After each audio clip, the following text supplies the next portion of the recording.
તાલુકાના મહાપુરા પ્રાથમિક શાળામાં કન્યા કેળવણી તેમજ પ્રવેશોત્સવ મહોત્સવ ઉજવવામાં આવ્યો। આ કાર્યક્રમમાં જંબુસર તાલુકાના આઈસીડીસીના અધ્યક્ષ હેમાબેન નાણા તથા રિટાયર્ડ સાહેબ શંકરભાઈ ગોહેલ, રાજુભાઈ માસ્ટર તથા મુન્નાભાઈ ઠાકોર તથા આંગણવાડી કર્મચારી ગામના આગેવાનો હાજર રહ્યા હતા। ગામના વાલીશ્રી દાતાશ્રી હિરલભાઈ પટેલે શાળાના આ કાર્યક્રમને સફળ બનાવવા સહકાર આપ્યો। સૌના શાળાના આચાર્ય રાજુભાઈ ટેલરે હૃદયપૂર્વક આભાર માન્યો હતો।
કન્યા કેળવણી મહોત્સવ અને શાળા પ્રવેશોત્સવ 2024 અંતર્ગત ગામમાંથી પધારેલ વડીલો, માતા પિતા, શિક્ષકગણ, આંગણવાડી સ્ટાફ અને નાના ભૂલકાઓ અને એસએસસીના સભ્યો એ સૌનું સ્વાગત કરું છું।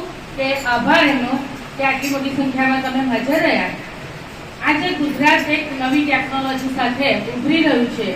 બાળકને કન્યાઓને પણ આપણી બાલિકાઓને પણ આપણે મોકલતા નહોતા, જ્યારે હવે તો આવી સુવિધાઓથી સજ્જ હોય અને એમાં જ રહીને આજે આ બાળકો મોટા થઈને કંઈક ડોક્ટર બનશે, કોઈ વકીલ બનશે, કાં તો કોઈ પોલીસ બનશે, કોઈ ક્લાસ 1 અધિકારી બનશે।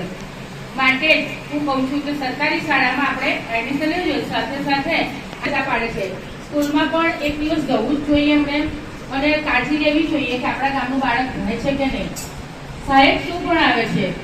માતા પિતાએ પણ બાળક ઘરે આવે ત્યારે એમને પ્રોત્સાહિત કરવું જોઈએ અને પૂછવું જોઈએ કે બેટા બાળકે શું ભણાવ્યું। જો બાળકને આટલું જ તમે પૂછશો ને, ઓટોમેટિક એને ઉત્સાહ વધી જશે, બીજે દિવસે એ સ્કૂલે જવા માટે તૈયાર થઈ જશે, શાળામાં જવા માટે કે ના મમ્મી પપ્પા પણ કાળજી લે છે કે ઘરે આવીને પૂછે છે કે બેટા શું ભણાવ્યું।